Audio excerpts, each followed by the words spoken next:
Again, good evening, good morning, good afternoon. It's 5 past 6 East African time.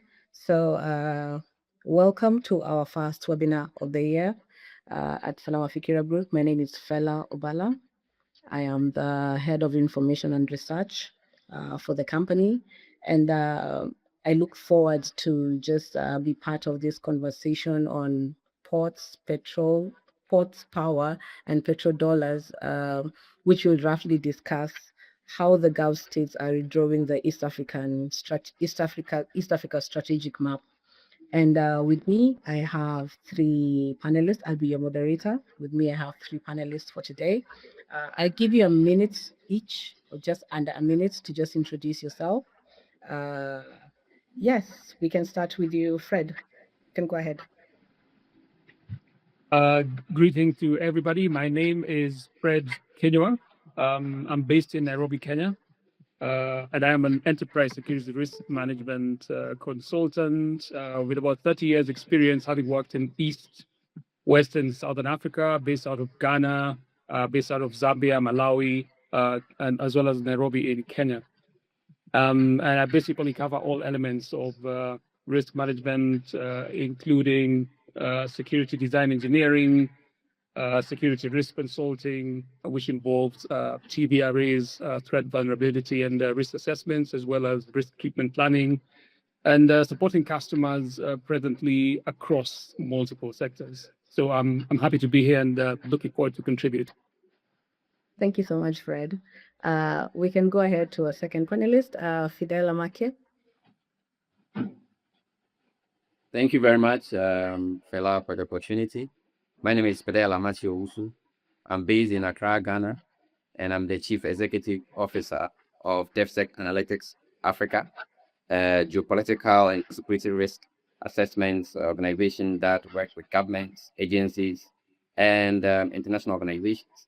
Our focus has been all the 6 geopolitical zones.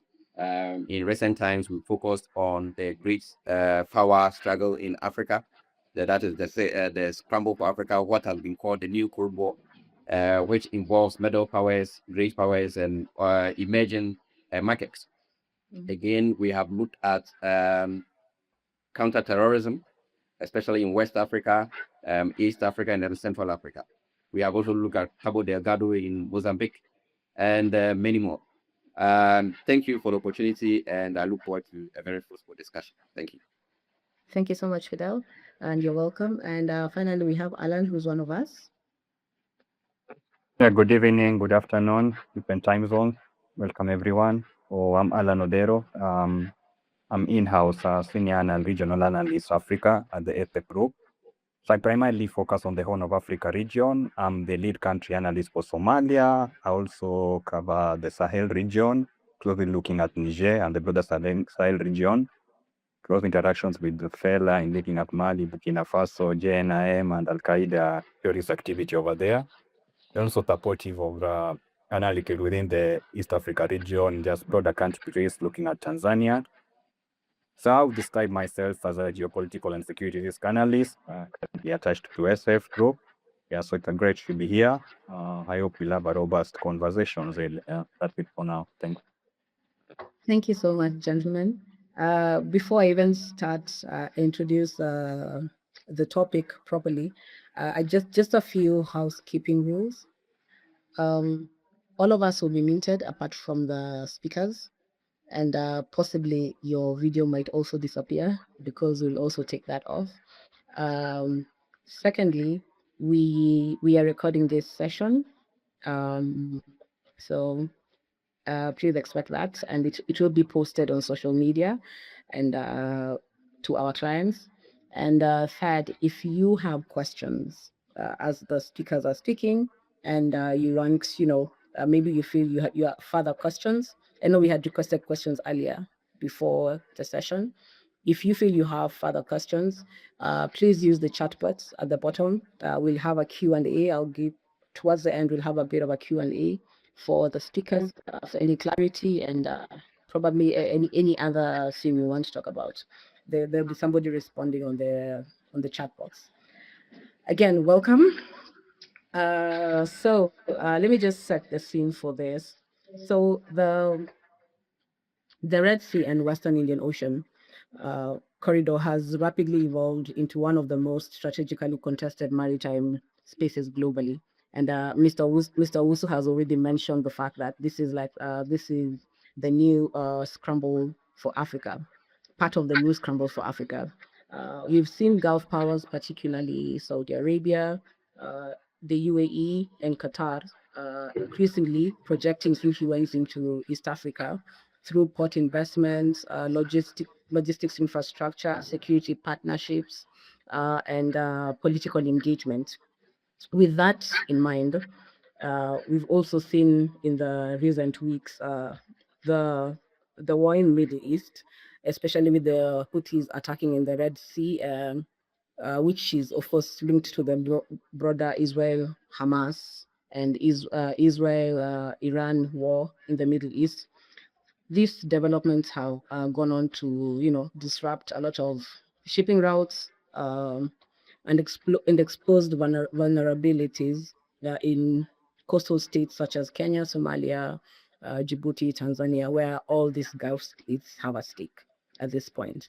So I think just to bring us down with the purpose of this webinar is majorly we're going to discuss the geopolitics of this, a bit of the maritime security, and how the economic statecraft intersect, shaping both regional stability and business continuity. Because I know most of us work with clients, we are clients.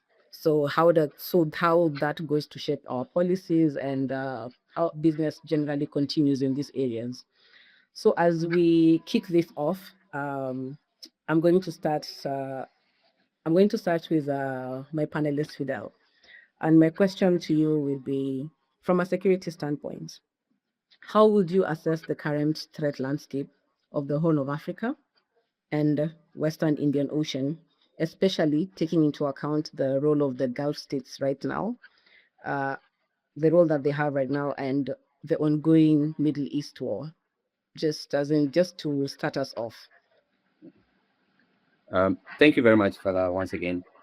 The region is a very volatile region because you are talking about the Western Indian Ocean, then you are talking about the Middle East, you're talking about the Horn of Africa, and even Southern Africa, the Mozambican Channel, and Madagascar. However, in every region, you find out that those with massive resources tend to exert more influence.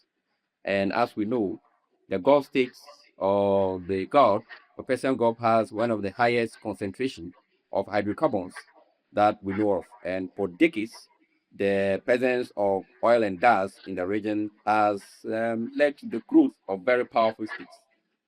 However, during the Cold War, these states were more of, I don't want to use the word pawns, but I'll use the more relatively weaker, and they were being played by the great powers, especially the Soviet Union and the United States. So the United States tried to find some presence in the region. So Saudi Arabia, the UAE, and others tend towards the United States. But we also had some countries like Syria, Iraq, and others also with the Soviet Union, where they supported, and sometimes it was the alliances were fluid. However, after the Cold War and what was known as the near unipolar world, we saw this Gulf state becoming more powerful, pursuing independent foreign policy from these more powerful countries that we have mentioned, because the Soviet Union had collapsed and the United States was no more interested in really dictating what countries should do, unlike the Cold War. And in the decades that have followed, the accumulation of wealth and the diversification of some of these economies, especially the UAE, has led to more effective foreign policy. They have enough resources to really push their foreign policy. In fact, every country in the world has a foreign policy or some set of foreign policies, but you will need that resources to make them really tangible. And in the case of the Gulf state, these resources has really made their foreign policies in Africa very tangible. But then you also have to talk about proximity. Proximity in the sense that you have the Horn of Africa closer to the Arabian Peninsula, where these Gulf states are situated. So they see the Horn of Africa as more of a sphere of influence, a part of their sphere of influence. So, and again, to achieve things like food security. So these are desert countries that do not have the kind of lush vegetation that the Horn of Africa have, like Sudan and others have. And so they started with investment in agriculture. So in Sudan, Saudi Arabia and UAE got vast millions of lands, hectares of lands to plant wheat and other agricultural produce to actually ensure their food security. And it is so clear that the Red Sea and Narrow Sea is what separates the Arabian Peninsula from the Horn of Africa. So proximity-wise, it was convenient for these countries to really assert themselves on the Horn of Africa. But if time will permit me, over the years, we have seen a diversion between Saudi Arabia and the UAE. These are the main powers that are exerting influence in the Horn of Africa. And these diversions have come as a result of one, domestic dynamic, and two, personality clashes and differences between the de facto leader of Saudi Arabia, who is the crown prince, and the new emir of the UAE. That is the ruler of the UAE. And so then you find this divergence that is actually leading to some competition. So the kind of influence that these countries have is now turning into competition. So we have seen this competition play out in Sudan, play out in the Somalia, and then other places in the Horn. And in recent times, we found situations where Mogadishu has to really end relations with the UAE. We don't know how long that's going to take, but that is how these relations are happening. And this has also meant that they've invested in ports, logistics, and mines. And there's a link between these ports and the mines. The mines are often found in landlocked African states or inside Africa. And the ports are supposed to create that kind of channels where these resources that are being extracted inside Africa can be exported onto the international market. Well, I think I'll end here for the question. Thank you. Thank you. Something interesting that you've mentioned is in Mogadishu, is forced to cut ties with other Gulf states because of the relations. And I think the next question then, this will tie into the next question that I have, which I will direct to Alan. This is more local. And for Alan, how have the Gulf states' presence played a role in local politics, especially because you cover Somalia, and we know Somalia is going into a period of election, and also how has it played a role in maritime security along the Red Sea? Because we are seeing now the Gulf states are going they're going a bit granular and affecting the local politics. So what role has it played? Thank you very much. So I'll look at it from two perspectives. One, being a contract, I would think that the United Arab Emirates for the longest time is one of the great players in the Horn of Africa region, with the presence in Somalia, with the presence in Somaliland, Port of Beira, and then in Ibotato, that's in Puntland, that part of Somalia. But due to differences between the department between the federal government of Somalia and the UAE over the past 2 months of activation of rather than going to the federal government, the UAE developed parallel relations in the federal state of Somalia. So based on that, they were expelled. But prior to that, the UAE had a military academy in Mogadishu, providing critical purpose to Somali national operation, conducting attack against Al-Shabaab and IPIL. Then also, in the background, also equipping Somali naval forces. Away from UAE, Turkey is another major player. In fact, Turkey has the largest embassy in Africa, based in Mogadishu. Rather, basically, the second largest Turkish embassy in the globe is in Africa, that's Mogadishu. So over the since 2010, Turkey has had very close relations with Somalia as security and development partner.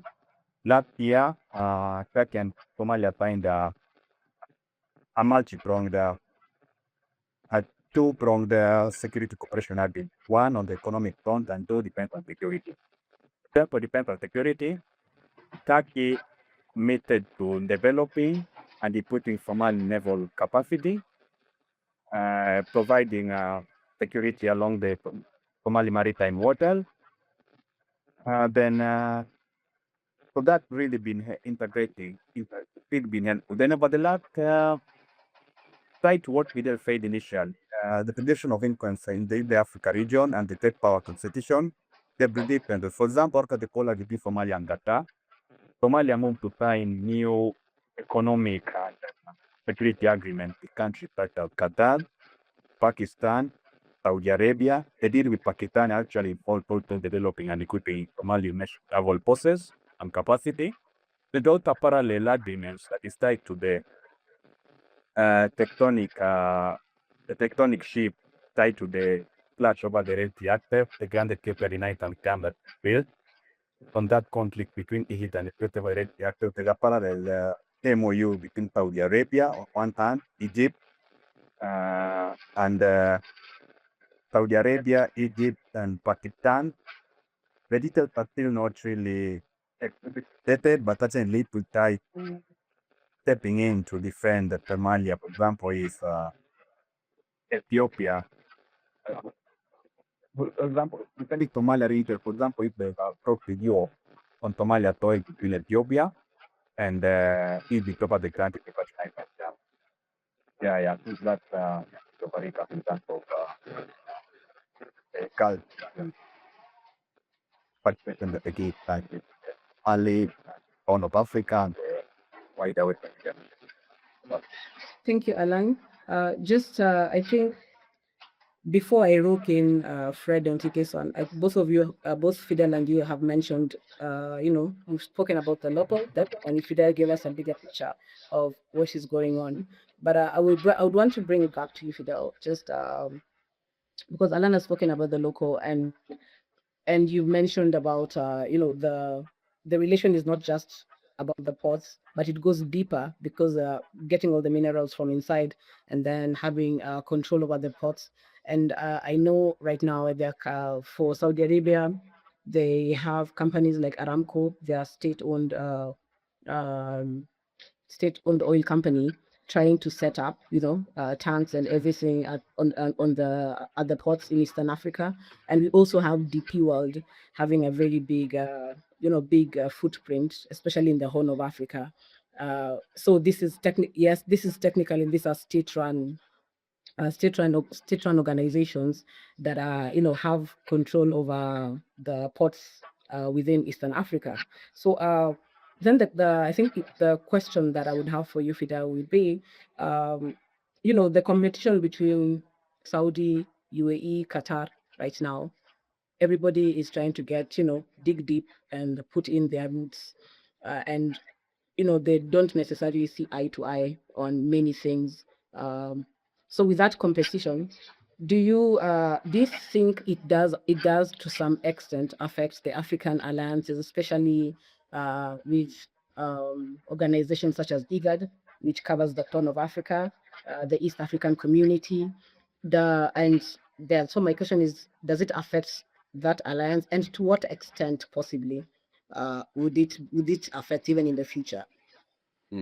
So one of the major challenges that has confronted African regional organizations has been the lack or the inadequacy of funds. So countries are not able to sponsor these regional organizations. So being it ECOWAS in West Africa, EAC in East Africa, SADC, and ECAS, and all of them, the problem has been sponsorship, how to fund these organizations. Now, with the concentration of this competition in the Horn of Africa, it means that the external actors have more resources than the domestic. And so they are likely to bring division that the external actors cannot confront. Example is the fact that the recognition of Somaliland by Israel, and the fact that the UAE is a major ally of Israel. One of the main reasons Somalia ended the relationship with UAE was the fact that UAE has been seen as an ally of Israel, and therefore the Mogadishu felt that, well, if your friend is doing something, and then it means that you are in support of whatever he's doing, and so we will drive you away. Now that means that anything that IGAD has to do to Djibouti, well, is going to be difficult to achieve, because then these are more powerful countries with more resources. Even for Ethiopia, that has the largest economy in the Horn of Africa. Okay, well, now Kenya has surpassed Ethiopia in terms of GDP, but then Ethiopia is also very significant. Even with Ethiopia, it is not going to pursue independent foreign policy if these powers are around. We know of Ethiopia's friendship with Israel, and therefore, and by extension, UAE having more sway in Ethiopia, and how Ethiopia itself wants a part of Somaliland. That is in terms of the access to the ports or to the sea, the Gulf. So you look at all these dimensions and you realize that the presence of these powers, even though cannot be undercut or cannot be erased in the region, it is also going to bring a lot of problems, especially when they are competing in a more unhealthy manner. It was more harmonious when Saudi Arabia seemed to have some kind of convergence with the UAE. But currently, with the differences, then it means that it is going to be zero-sum relationship. You are either for me or not for me. The kind of win-win partnership that is expected is going to be difficult to realize. So that is what I see. And the other thing is that it means that, unlike the Cold War, where we had a bipolar international system, where the Soviet Union supported one faction against the United States and the West, now we have multipolarity, which means all these powers, including the Gulf states, are going to have proxies on the continent. The proxies are not necessarily fighters. They could be economic proxies, they could be military proxies, and any form of proxies, diplomatic and all. And that in itself is going to undermine all the effort that we've made over the time in terms of regional effort, like IGAD, how IGAD has really forged ahead to bring others around the table. You can talk of Somalia, Eritrea, how Eritrea came back and had to withdraw once again. So these are going to create very precarious situations for the region as far as I can see. Thank you. Thank you, Fidel. And because I know we've spoken so much about the geopolitical, the political, and a bit of the security aspect of it. So this is where I rope you in, Fred. With your experience in let me say enterprise risk management and crisis management. So from a risk and business continuity perspective, all this geopolitical, how are all these geopolitical and infrastructure shifts, especially like with the ports in Somalia, translating into operational risks for companies on ground? Thanks for that. I think the easiest way to approach it is to break the question into two parts with two subcategories for each. So I would look at one in terms of the public sector and also in terms of the private sector. In terms of the public sector, then we can look at logistics, and we tend to look at logistics only as inbound. In other words, what's coming from the Gulf and how it's affected by all these disruptions in the Red Sea.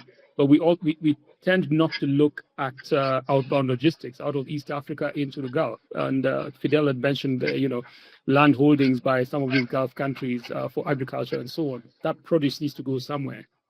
In the midst of this disruption, if we look at it from a public sector as well as the private sector, what we're dealing with is a concentration of inventory, so to speak.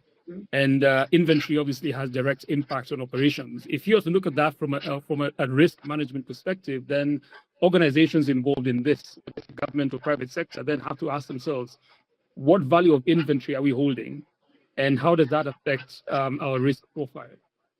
Do we have a skill and capacity mismatch where we are reacting rather than anticipating what will happen? So, for instance, if an organization has got warehouses in 3 cities in Kenya, if they increase their capacity because of the outbound logistical holding that they're doing, that will introduce another risk element that they may not be prepared for. So it's absolutely essential for the organizations to look at updating threat and risk registers and putting in place appropriate mitigation. On the part of government, obviously, it's a bit more elaborate. Of course, maritime domain awareness is key. They need to know exactly what is going on because their their government advisories will determine whether a product moves in or out. We recently saw what happened with a cargo or vehicle destined for the UAE being disembarked in Lamu. That obviously was not anticipated. It's a higher volume of cargo that's landing into Kenya. But truth be told, us in the security risk practice, we do know that there probably wasn't any consideration for risk management in that respect.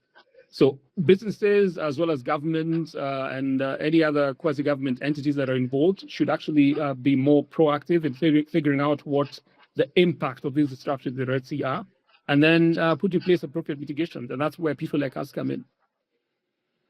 Okay, thank you so much, Fred.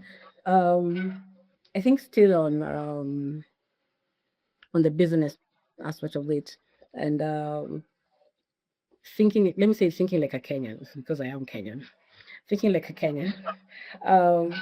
And because you mentioned, like we've been touching on the maritime, and you mentioned the disruption that happened, like the cargo was offloaded into Kenya. Now, thinking like a Kenyan, how can African countries, and I think I'd want to hear from all three of you, how can African countries leverage on the closure of the Strait of Hormuz? Like, how can we make this best work for us as African countries, especially those with on the whole coast, and of course on the western coast on the other side.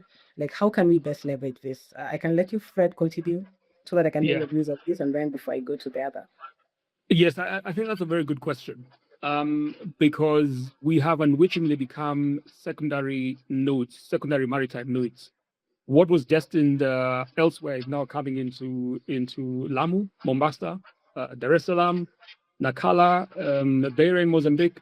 So it boils down to policy, and policy. What can government do to standardize policy so that there is a reasonable degree of predictability in how things are going to work, in order to bridge the gap between scale and capacity, and to ensure that the people or the businesses that are using these secondary nodes are assured that, number one, they're safe. Number two, the standards that are being applied for cargo and shipping and maritime are all normalized. The sad thing is that government tends to be slow, unlike the private sector. But to answer your question, it's about policy, and policy standardization, and recognizing that indeed we are the secondary maritime nodes at the minute. And this is something that, if you look at the shipping lines that have attempted to navigate or create alternatives for the Suez Canal, for instance, they switched to the Cape of Good Hope. Now, if you look at shipping from the Gulf towards Southern Africa, inevitably it's Lamu, Dar es Salaam, Mombasa, Nakala, Beira, Durban, Cape of Good Hope, and then around the continent and onwards. So it's really about governments being front-footed about how to leverage this opportunity that exists. Thank you so much. You highlighted the policy, which you fail at in Africa. On to you, Alan.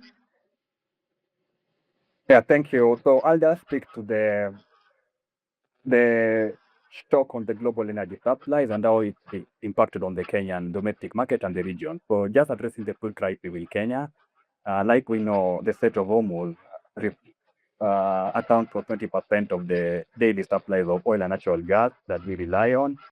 And even while looking at the other alternative, the Panda, getting the right pronunciation, but there's a maritime chokehold up in the Red Sea that we could look at, but certainly the disruptions are like widespread. So in the immediate, perhaps our government needs to have a paradigm shift, be proactive rather than considering this would now be where we could leverage the interconnectedness of the African infrastructure, the corridor that links us all the way to West Africa. There's been a development over the last 2 weeks in which certain African countries have struck a deal with Aliko Dangote, the the fuel magnet in Nigeria, Tanzania is a capping point, whereby Tanzania thought for petrol, let me call it fuel really because it's beyond petrol, from the Aliko, the Dangote industry in Nigeria, Cote d'Ivoire as well. So I do not know, I certainly don't fit in the policy boardrooms of our government in Kenya, but that's an approach that could be considered in the immediate term, I would say. So then in terms of the other alternatives are a little bit complicated because Fred has talked about the rerouting. I wonder whether Kenya, where it fits, we can really consider any rerouting because from the Persian Gulf onto this region, we rely on the Strait of Hormuz, the link to the Persian Gulf and the coast of Oman down to the Indian Ocean. So I doubt whether at the moment we really have any other alternative, but in the immediate, the most immediate would be like leveraging our interconnectedness. As reliable as the African road network is, I do not know what trick Tanzania used to get the oil from Nigeria to Dar es Salaam port that path, but perhaps that's an approach that our government could consider. Back to you for now. They say in Africa you must know people. On to you, Fidel. Yeah. So that was good. Yeah, the Dangote aspect of it, where he tend to have been one of the biggest winners of whatever that is happening in the Gulf. In supplying even Europe. European powers are taking oil consuming from him, and he's supplying Europe because Qatar, after invoking the force majeure because of the conflict, cannot supply these gas and other fuel, and Nigeria has stepped in. Algeria is also benefiting. We have seen even Senegal, because of its proximity to Europe, is also just that Senegal is still is still developing its oil fields, but it's in the long term it's going to gain a lot from some of these destructions that happen in the Gulf. But there's this other thing. The Persian Gulf is very terminal. The Persian Gulf leads to nowhere. It's a cul-de-sac. If you are looking at it in the form of a maritime and parliament, it doesn't lead anywhere. You enter the Gulf and you come out from it. You don't look. But the Bab el Mandab, that what we have in Horn of Africa, it's actually a permanent route. It links Europe and Asia and with the rest of East Africa. So what I think is that over time, the Cape of Good Hope route, as has been mentioned by Fred, is going to be a very robust alternative because the Houthi, from all indications, are not going anywhere anytime soon. Because if you look at how they entrenched themselves, the Saudi UAE coalition that went after them was effectively not could not achieve its aim of getting rid of them or dislodging them. So it's still formidable force. And as long as the Iranian regime is in place, and which every indication shows is going to be in place, the Houthis are going to be strong on that corridor. And which means that for many shipping companies, over time, they would think that, well, if you use the Cape of Good Hope, it would be a better or predictive alternative than what we can get on the Red Sea corridor. This is irrespective of the fact that the Red Sea corridor is a more convenient path in terms of the shortening of the route and the cost involved, because the fuel that you use in using the Suez Canal is always going to be cheaper than using the Cape of Good Hope, which is a long route. But then the other thing is, African economies are becoming bigger. Look at the size of Angola, look at Nigeria, Ghana, Cote d'Ivoire. Then using the longer routes over time will become more profitable, because then you can have several stops along the way as the economies are expanding, and that will extend to the Cape of Good Hope, almost to Mozambique, Tanzania, and then Kenya. So this shows that over time, perhaps we will have that kind of independent maritime favorability, because we are no more going to become the footnote of maritime discussion. We are going to have something of our own that is around the whole of the continent. So that is also important. The other thing is, if you monitor the navies of Africa, we seem to have a deficiency. Much of our security is based on land forces and to some extent Air Force. We don't pay attention too much to the Navy. In recent times, we've had situations where naval forces are able to, there are vessels of some navies in West Africa were unable to outrun pirates, the boats that pirates were using. So it means that the pirates had more efficient boats or vessels than what we had for our navies. And so we need to also invest in that. With these maritime security issues coming up, it will lead to some kind of investment. That is one opportunity that we may look at with our partners. We are able to procure more efficient vessels and make use of waterborne drones as cheaper alternative to, acquiring bigger vessels that we cannot afford. Because now drones are becoming very robust means or alternative means of achieving security that has been achieved or that has been implemented by bigger vessels that we cannot afford to acquire. Thank you very much. Thank you so much, Fidel. And I think, bringing up the point of the way African navies are normally a footnote actually in government. And we've seen, just going back to the funding that comes from the Gulf states, we've seen the Gulf states and also Turkey put their foot forward in training the African navies. I think, of course, this is in protecting their own assets, not necessarily protecting our own assets. It is for them, and to some point, they have them as private security, or just outside the port, they have them as private security. So it is how can we change that? And again, comes back to your point, Fred, of policy. Because at the end of the day, this can be dreams in our heads, but if they're not written down and no one is following through with them, especially our African governments, it becomes, we miss out on that. And the reason why I started at the beginning saying as a Kenyan is because we are known to find business in everything. And this is an opportunity even for the private sector to not, like, I know Navy and Navy security, that is maritime security, that's already touchy domain, especially for African countries. But even for the private sector, I think that's an opportunity. So even as we finish up, before I'm trying to, so that we can go over the questions. I have 2 or 3 questions. I would just want to do one round of just one key takeaway that you'd want our audience to, as they leave this, just a minute for everyone. One key takeaway as we leave this, and before I proceed to the questions.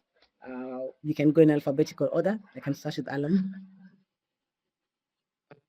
Yeah, thank you very much. So I would say that the disruption that we've been as a result of the United States, Israel, and the war in Iran has shown how interconnected the globe is. Really, that you're in a corner of the East Africa region in Kenya, but certainly there are long queues of fuel at the petrol stations. Hoarding, prices are skyrocketing. The same thing in Ethiopia, the same thing in Tanzania. So this basically shows how we are vulnerable to shift within the globe, we shift within the geopolitical landscape, So perhaps this is a teaching moment, an opportunity for our government in the region to really have mitigation measures, because this was a shock. I know that the tension that had been building for a long time between Iran and the US and the Israel do on the other side. But perhaps now our government now need to have a rethink in terms of how are we going to secure their own. Because an example, a country like Tanzania, I was reading somewhere, I don't want to use the word that they are like stamping, but they are saying that they have built up like that can last until July. I doubt where that to really. Kenya, our minister the other day also talked of he didn't give specific time frame that was like, okay, we have sufficient fuel supply.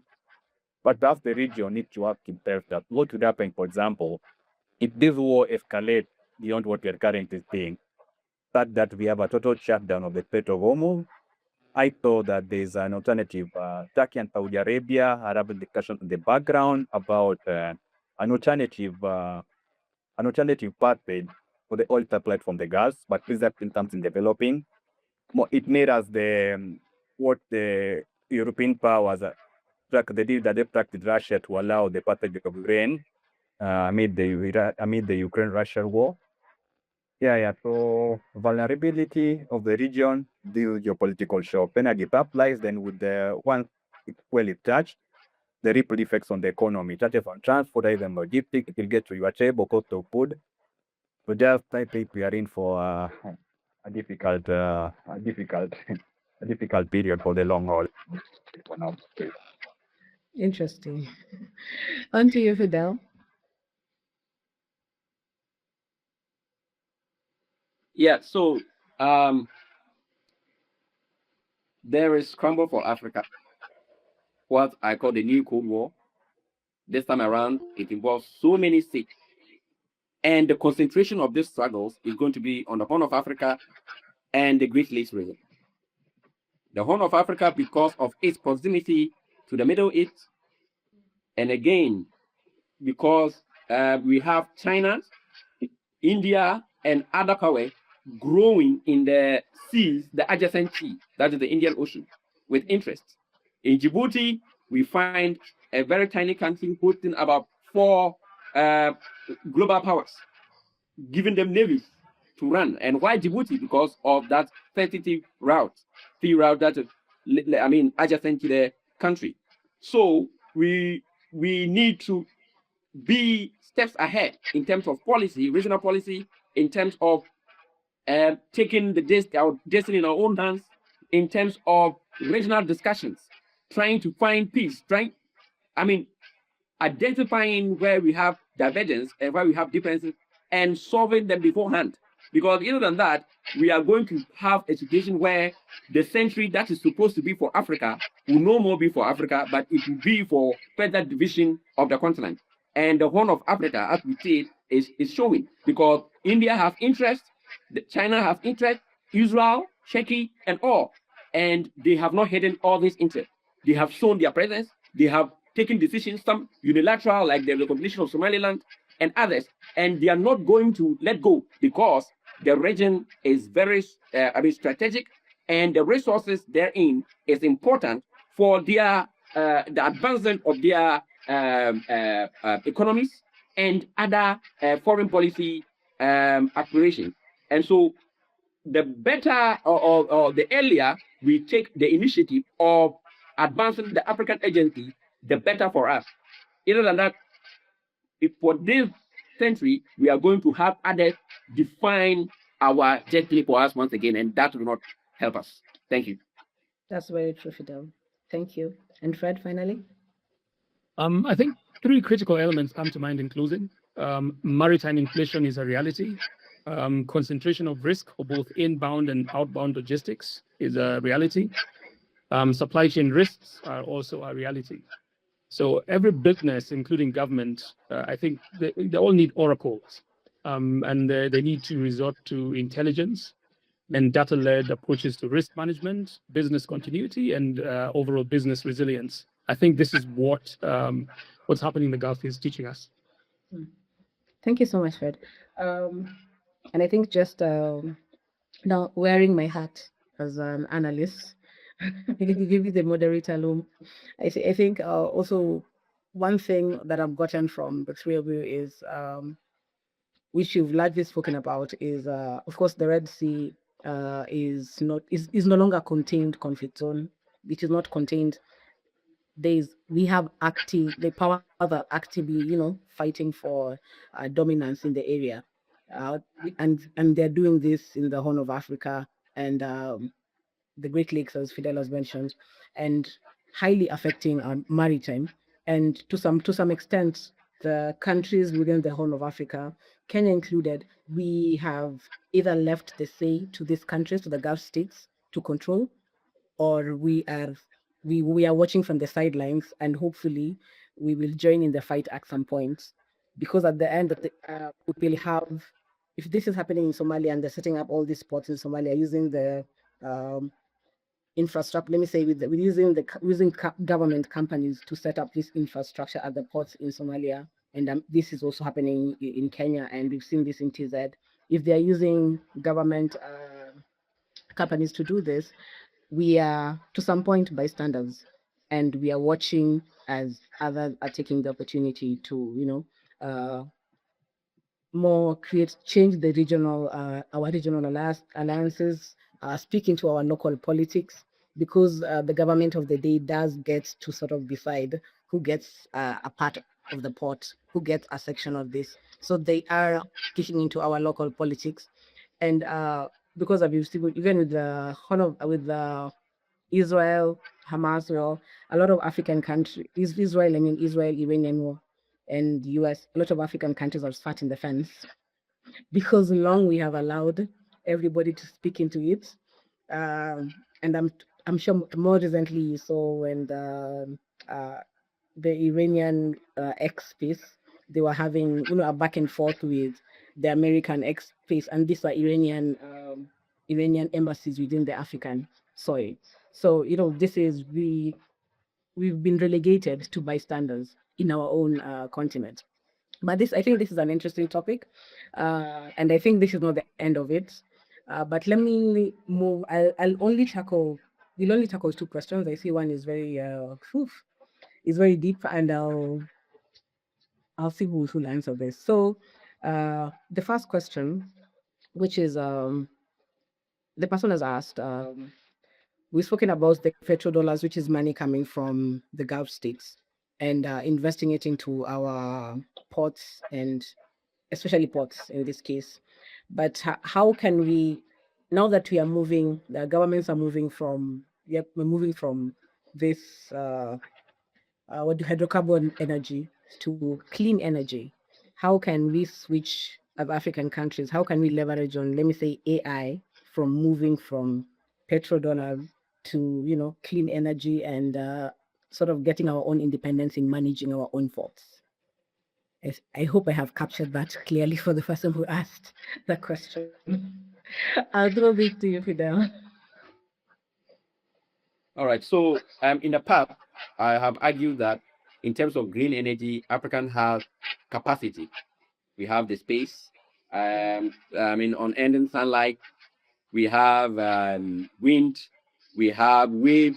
Everything that we need to really revolutionize our energy needs. We have, and so I was impressed that countries like Morocco, Egypt were building the largest solar farms in order to find alternatives to some of these hydrocarbons. And so, yes, this signals to us that we've not been able to utilize the kind of resources that we have, all these resources that we have, and so we should do more to find alternatives. When we have alternatives, at least we can stabilize our energy supply in terms of the cost when these things are happening. We should not always wait. I mean, sometimes we discuss a lot when things happen, and then when there's stability, well, if oil is that cheap, why should I invest in solar? And it's always the situation.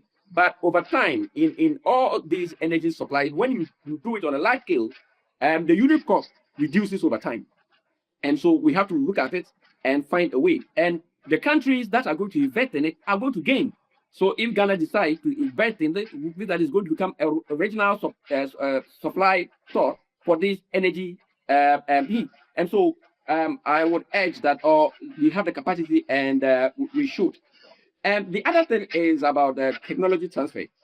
Currently in Africa, we have youth who have had attained the skills in this technology. In Kenya, in Ghana, Cote d'Ivoire, and other places, a lot of people are investing time and energy in these fields. And so, as long as government take the lead and create the environment for the private sector, you will have a lot of people investing their time and the energy in this sector, and then it go to, in the long term, lead to some energy proficiency. Thank you. Thank you so much, Fidel, for that.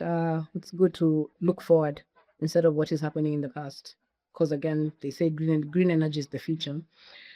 This one goes to you, Fred. I know we have barely touched on counterterrorism and all that, but it does, especially in the Horn of Africa, that does it's a reality. Al Shabaab is a reality for us, and ISIS in Somalia is a reality for us. And